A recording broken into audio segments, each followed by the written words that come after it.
Aïe, aïe, aïe, aïe, aïe, aïe, je vais me casser le téléviseur. Là, ça fait 3 fois. Salut à tous, salut Ben. Salut Ben. Ça va? Ça va et toi? Super, aujourd'hui on vient vous parler de l'algorithme. Donc ce fameux algorithme qui permet tous les week-ends de pouvoir sortir pour chacun de tes joueurs une petite note sur 10. Alors pour rappel comment il fonctionne ce petit algo, on récupère 125 stats par joueur par match. Pour nos 3 championnats, ça fait à peu près 100 000 stats que nous on va compiler et digérer tout le week-end pour sortir une note. Alors on ne sort pas des stats bidons du style juste pourcentage de passes réussies. On va chercher des stats un peu plus fines comme par exemple tacle du dernier défenseur réussi ou ballon perdu dès la première touche de balle. Voilà, on compile toutes ces stats là et on sort une petite note sur 10. Est-ce qu'on note de la même façon tous les joueurs, Ben? Bien sûr que non. Ça paraît assez évident, mais on ne va pas noter un goal et un attaquant de la même des façons. Donc pour ce faire, pour les joueurs de champ, on a choisi à peu près 70 stats importantes et pour le goal, on en a une trentaine. Ces stats, on va les multiplier par un coefficient pour obtenir un score. Donc si le mec a fait 10 centres et que le coefficient vaut 3, ça lui fera 30 points. Au total, on récupère un nombre total de points et avec ce nombre total de points, on lui définit une note sur 10 selon s'il est au-dessus ou en dessous de palier qu'on a défini. Et ça va changer parce qu'on a des nouveautés maintenant. Bien sûr qu'on a des nouveautés, Ben. Parce que toi, pendant que tu matais les Bleus accrocher la deuxième étoile au maillot, ben nous, on a trimé et on a sorti des petites nouveautés. Alors la première des nouveautés, c'est le demi-point. Ouais, tu as bien entendu. On a sorti maintenant des notes avec des demi-points. On a essayé d'être beaucoup plus fin. Et je pense que tu as souvent été frustré devant un match moyen d'un mec qui a un 5. Ben, potentiellement, il va se taper un 4,5. Donc ça a changé potentiellement les buts MPG. Donc tu n'auras plus besoin de sortir ta petite calculette pour vérifier s'il y a bien un but MPG ou nous envoyer un mail pour nous insulter.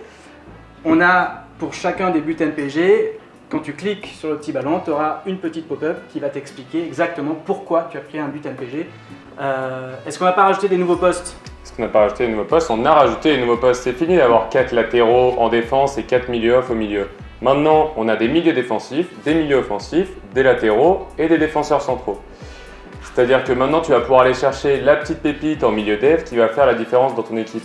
Autre chose, on considère que c'est plus difficile pour certaines équipes de gagner des matchs et plus facile pour d'autres de les perdre. Donc, c'est-à-dire que Nîmes qui va jouer contre Paris, Nîmes est censé perdre et Paris est censé gagner. Du coup, on ne va pas noter les deux équipes de la même façon. Donc, c'est le cas pour un joueur d'une grosse équipe comme Lyon, Paris, Monaco, Marseille. et c'est le cas pour les joueurs des petites équipes. Ils vont être notés différemment de ces joueurs des grosses équipes. C'est pas tout parce que ton joueur qui a fait la grosse chèvre et qui est sorti à la 20e remplacé par le coach, il y a quelque chose pour lui aussi.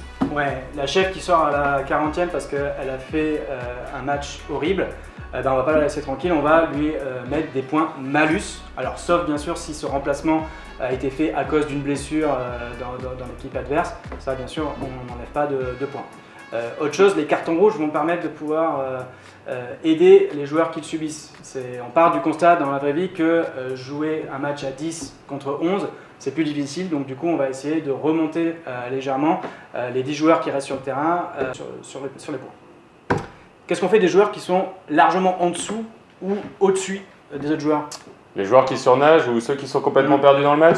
Alors, on a défini des nouveaux paliers aussi pour les stats, c'est-à-dire que si le joueur a gagné 15 ou 20 duels dans le match, s'il est au-dessus du palier qu'on a défini, qui est aux alentours de 10, eh bien en fait on va lui attribuer des points bonus. De la même façon, si le joueur a perdu 50 ballons dans le match, eh bien, on lui enlèvera des points supplémentaires parce qu'il a été complètement à l'ouest.